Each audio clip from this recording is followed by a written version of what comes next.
So,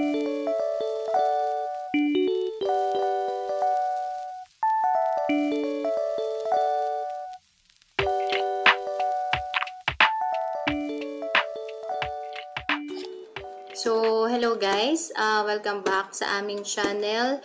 And for today's video, mag-unbox tayo ng vacuum na binili ko sa Lazada. So, kanina lang din to dumating. And papalitan ko na kasi yung vacuum namin. Siguro mga 5 years ago yon nung binili.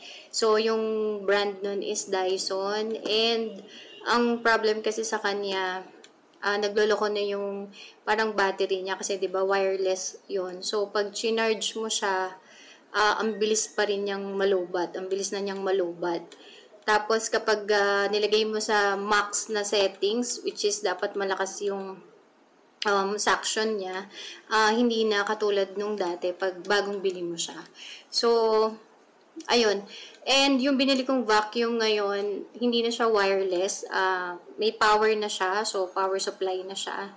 Sinasaksak na siya para at least yung mga hair fall, makuha pa din. Kasi, yun yung problem with the Dyson kapag ginagamit namin siya. Yung hair fall, hindi nakukuha. Doon nakukuha yung buhok nung aso namin pag nalalagas.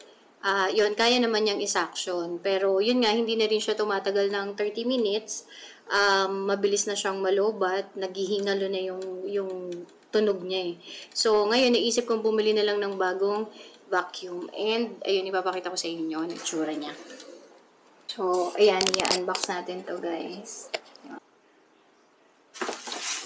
So, as you can see, ayan, parang nabuksan na rin siya. Dito.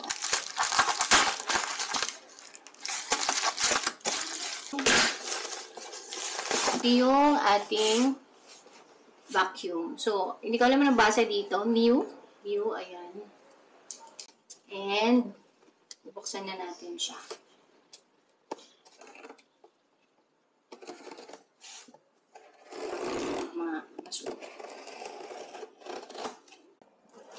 So, ganito yung itsura niya. Ang sabi, magaan daw to guys. At sana rin ay tumagal siya ng bonggang-bongga. So, ito yung una. Accessories niya to guys eh. Ayan. Paano namang okay siya. Ito naman yung sa floor. Ayan. Tapos yung pad. So, kaya to may pad guys kasi pwede mong lagyan, map na rin siya, pwede mong lagyan ng water yung vacuum. Ayan.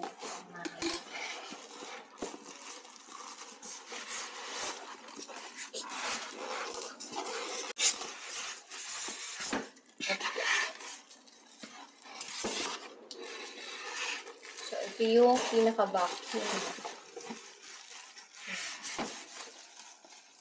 Ang cute ng color niya, guys. Ayan. So, ayan. Ganyan na itsura niya. Ito yung pindutan niya. Cute ng color, no? So, rose gold tong kulay niya. And, ito parang natural beige color. So, another pad para sa map. Ayan. So, tatlo siya. And then, ito pala yung sa floor. So, ayan. So, it's so cute. So, ayan. Flexible naman siya. And, hindi nga lang siya 360 masyado. Tama ba? 360. Ayan. Pero nagaganyan naman siya. Ito yung isa pang attachment niya. Ayan. So, ayan. Pinipress lang naman ito. Okay na rin yung quality. Hindi ganun kabongga katulad ng Dyson. Siyempre, mas mahal yun. At ito ay 1,500 lang. And, of course, yung kanilang manual. Touch natin to dito. Ayan.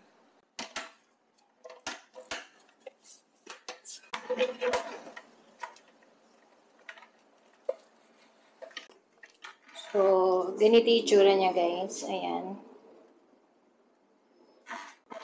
Okay lang yung haba niya. At ngayon, itatry natin siyang saksak. So, mahaba naman yung cord nito, guys. Ayan, kung makikita nyo, ang daming buhok sa sahig. Ayan, buhok ko yan. And, try natin isaction siya. Yung makukuha.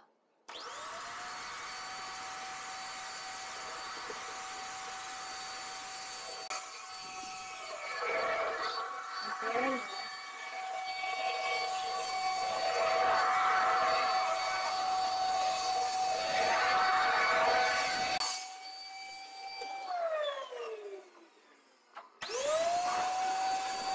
Sobrang lakas.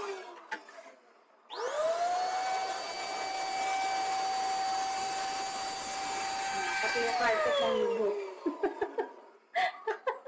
Sobrang lakas ng suction, pati carpet ng ligo. So, ituloy na natin dito sa video.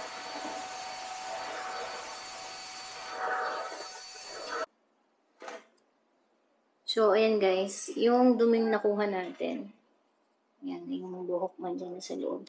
So, tatanggalin lang yan guys. And then, itatapon sa basurahan.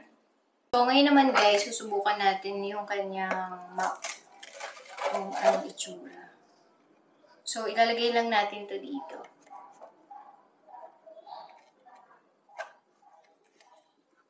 Ayan. Tapos,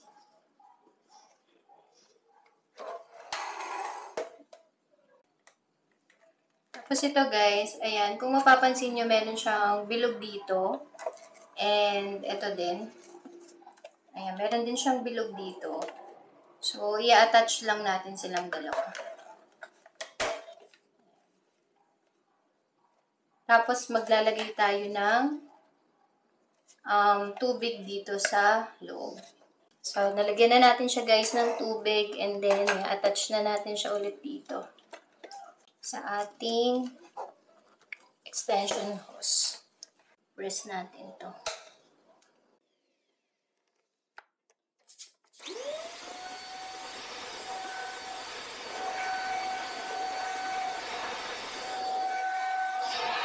Yun. So, ayan naman guys, nakita nyo, basa yung ating floor and may lumalabas naman siyang tubig.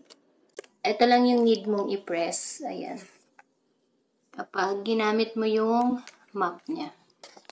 So, ayun lang guys. And tignan natin kung tatagal tong vacuum na to. Ayos naman siya. Maganda yung itsura niya. Malakas din yung suction niya. Ayun. Yun pala guys, yung kanyang filter is HEPA filter na rin. So, natatanggal din yung filter niya. Medyo iwasan lang na mabagsak to kasi parang marupok yung kanyang plastic. Ayan, kung titignan mo naman. So, baka delikado kapag nabitawan. So, ingat-ingat lang. And, ayun, okay naman yung suction niya dahil bago pa. So, malalaman natin sa susunod na araw. So, ito palang vacuum natin, guys, is HEPA filter na rin siya. And, natatanggal yung filter niya. Tapos, ano pa ba?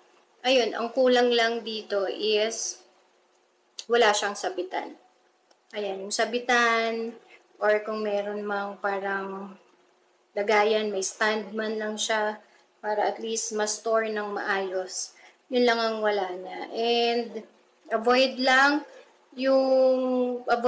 na mabagsak, kasi hindi ganun ka tibayan yung kanyang plastic. Ayan, yung itsura niya.